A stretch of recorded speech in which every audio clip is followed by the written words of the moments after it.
Hey, what's up, guys? Back again with another edition of Kicking It with Coach Webb. I'm Coach Webb, and today I have a very special guest. My mom, Sylvia Webster. Now, I'm not just giving her letting her be on because she's my mom. She has a great story, and if she wouldn't have made some of the decisions that she's made in her life, my brother and I wouldn't have been able to make the decisions that we've made to help be here with people and do things, and so. We're forever thankful for our mom, and I think she got a cool story that maybe you guys could take something from and help with your life. So anyways, Mom, Sylvia Webster, it is wonderful to have you here in Call Recording Studio, the Chris Andrew Webster Recording Studio. So thanks for coming on. Well, son, I appreciate being asked to come on. It's an honor to be here.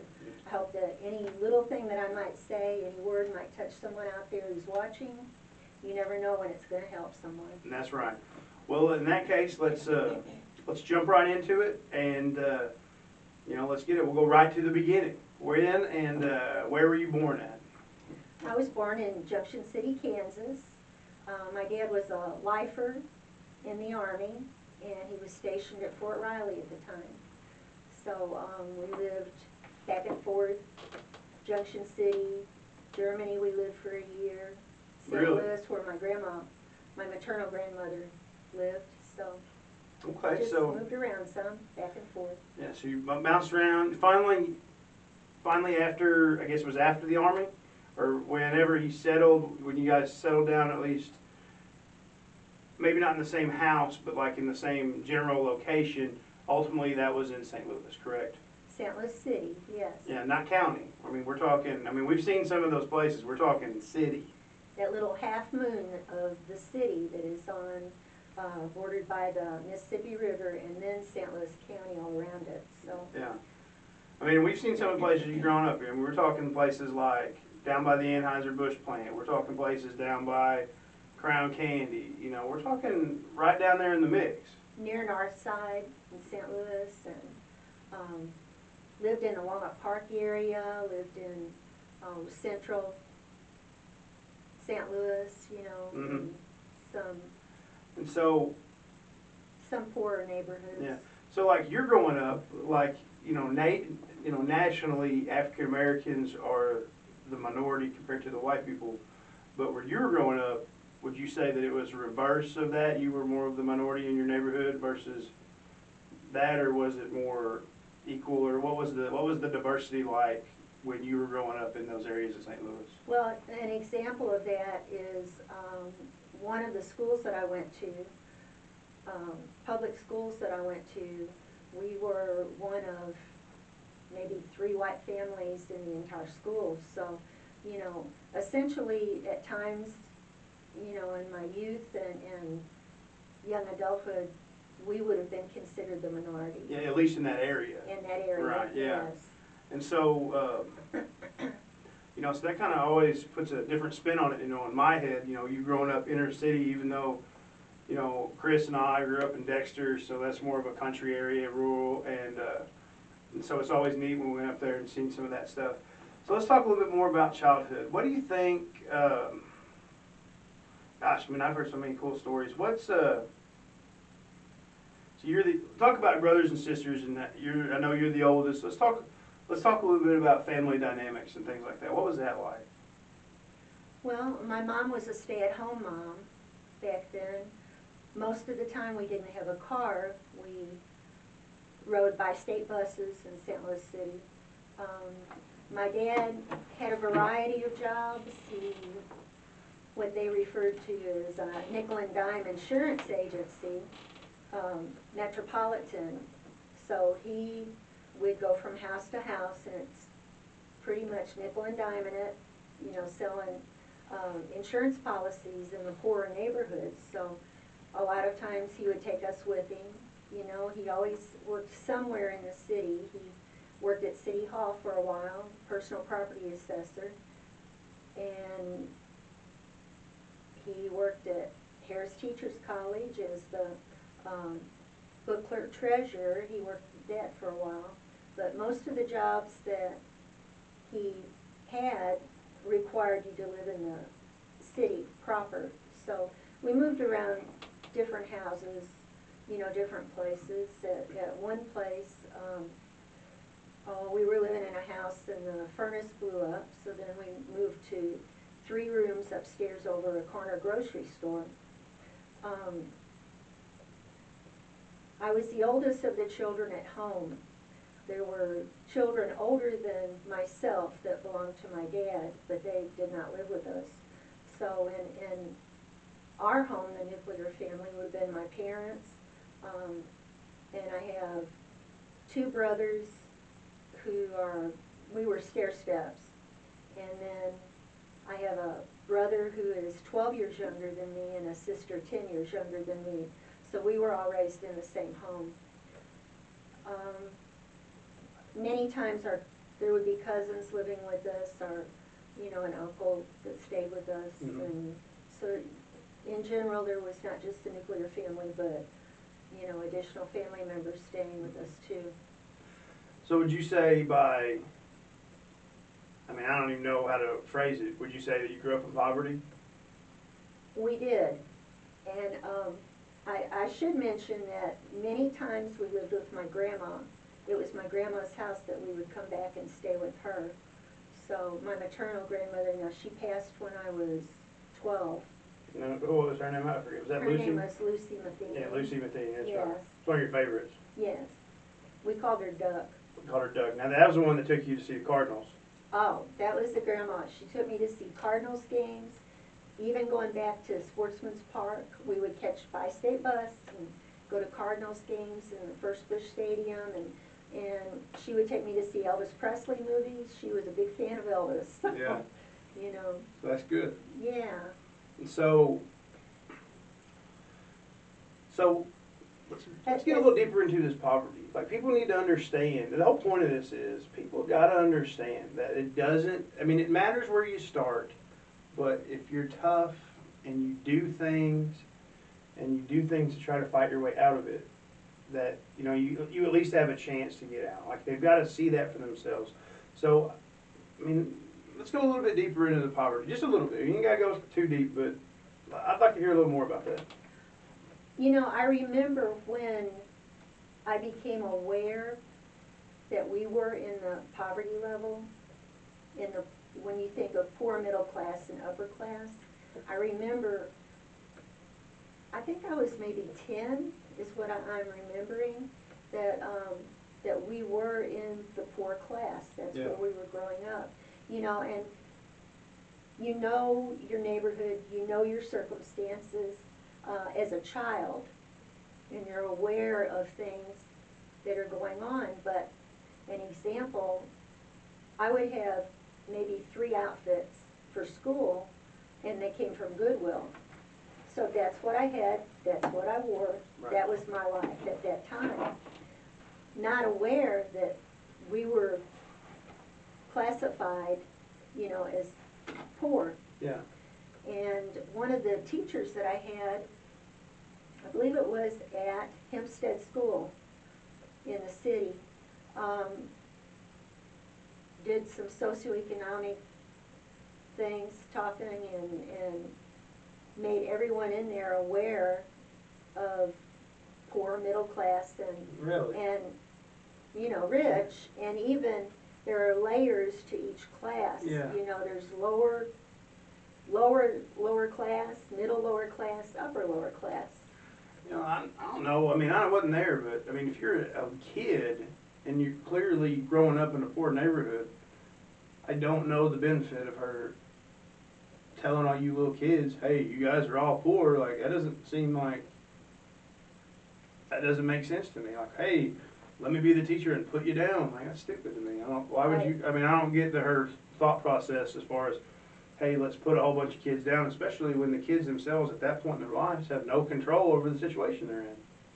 You know, I don't know what her motivation was. When people, you think about people, and there's, you know, emotions, cognitive thinking, and behavioral. I'm not sure what her motivation was in teaching that, especially to a class of, I'm thinking 4th graders, Yeah. but I found it very enlightening. Yeah. you know, I learned from that, and I can honestly say that was the first time I really became aware that, you know, we were poor. Right. And, you know, and so, I mean, everybody, I think, has some kind of gift, you know, so like were poor, but like you also have a gift. Like, I mean, it just is like you were really smart, like at school, like really smart. Like you won't ever give yourself any credit in this, but you know, you also got skipped a grade. So let's talk about when you got bumped a grade.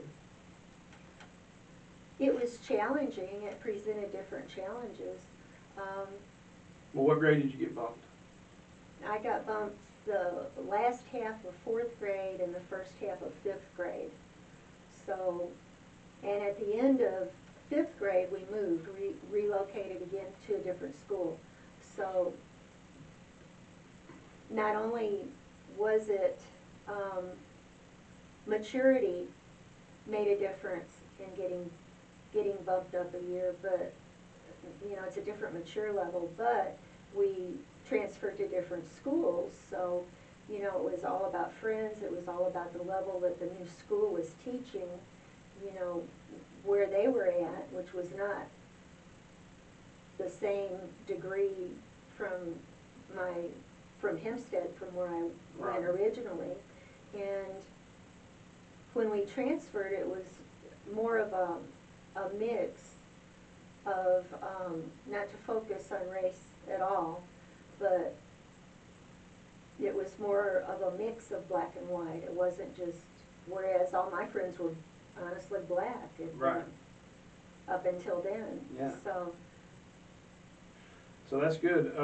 So all right, so we're up to about 5th grade.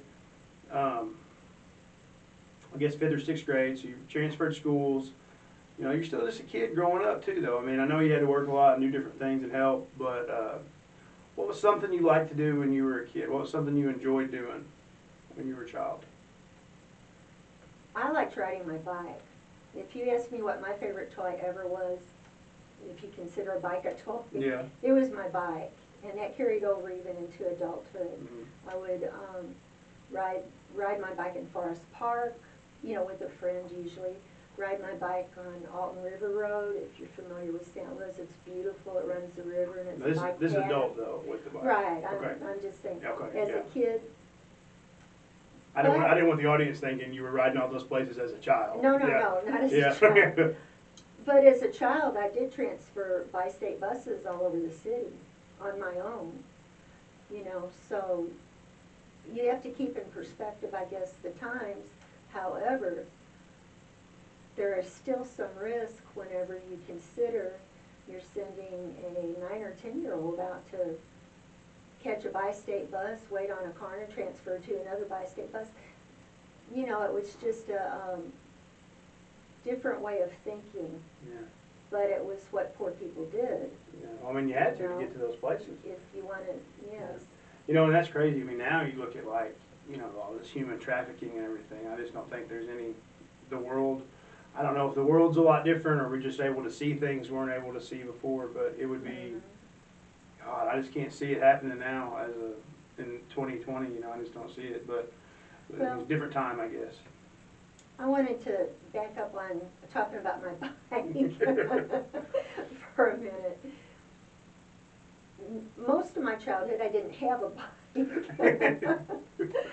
I mean, at one point when we were living upstairs over a corner grocery store in 3 rooms, we didn't have a yard, we didn't have a bike, we didn't have much of anything, and you could look out the window, and there was it was supposed to be a beauty parlor across the street, and it was a front for a bookie joint in the back, and it was always getting raided. So as a child, that's what we did, looked out the window and watched traffic go by, and just, there was not much to do. And so I watched the beauty parlor across the street get raided, shut down, open up, and repeat, yeah. You know? So, I mean, I guess growing up, I mean, you're the oldest, so did you have a lot of extra responsibilities as well as being the oldest child? Absolutely. When I was in, first grade. My parents would go out. They had some habits. Yeah. And my parents would go out and they would leave me in charge of all the other kids. Mind you, I was in first grade. You know, I don't personally, that would not seem acceptable to me, but that happened frequently. Yeah. You know, where I would be in charge of trying to feed them or change diapers or, you know, whatever Right. needed to be done, because my parents would have some other things to do. Yeah. You know, and I just want to kind of pause this for a second, you know, in case people were thinking, oh my goodness, like what are they trying to get here? Like, we're going to go some places with this, and you're going to see that you can make it. You know, you just have to understand where people come from. Like, you guys that are out here maybe watching this video and are like, you know, like, whew, you know, what are they trying to get at here? Like we're going to get there. And you can see there's a lot of things that can happen with this. So don't get stuck on that. It's just part of growing up, you know, it just is what it is. And, you know, Andrew, I would like to add to that, and I've used this frequently, that everyone has their own map of the world. So to understand why that person is the way they are now, you have to think about what their map of the world is, which started at birth. Yeah. You know, and I think, like, I talked on a different episode with Joey Tribble, and he was talking about people who go to prison and come out, and then they go right back to prison, you know, and that cycle repeats itself. Mm-hmm. But you got to look at where they come from and what made them as a teenager. You know, like right now, like, there's so many conservatives that are just saying to these people who grow up in these negative neighborhoods, you know, similar neighborhoods, I mean, the same neighborhoods you grew up in, you know, it's a different time, but still similar neighborhoods and stuff. Well, it's just your choice to do those bad things. Like, yes, but then there's so much influence the other way. Like, I think, you know, I think people today are having such a hard time seeing, like, you know, conservatives, you know, and I tend to lean that way on a lot of things, but like, you can't be so conservative you lose the human aspect of it. Like, you got to be, like you said, the map of the world. You got to be able to see that some people, in order to do different things, they need help. You know, they got to have a way out of it. You know, or otherwise it's just a cycle. And I think, you know, we'll get into that. So, all right. So that was little kid stuff. So let's get into middle school and high school. You ready to move on to middle school and high school?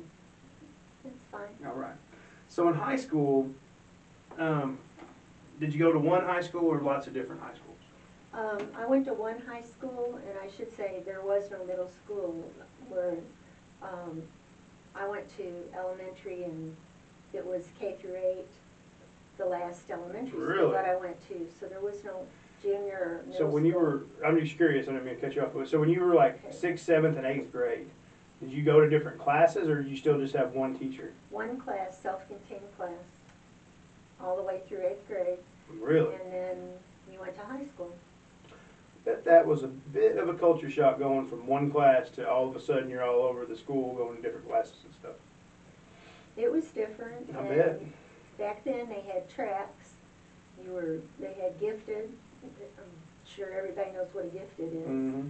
They had track 1, which was the second, track 2, and then track 3, which, and I'll put this in quotes, which was referred to as terminal education, because that was the lower class of education.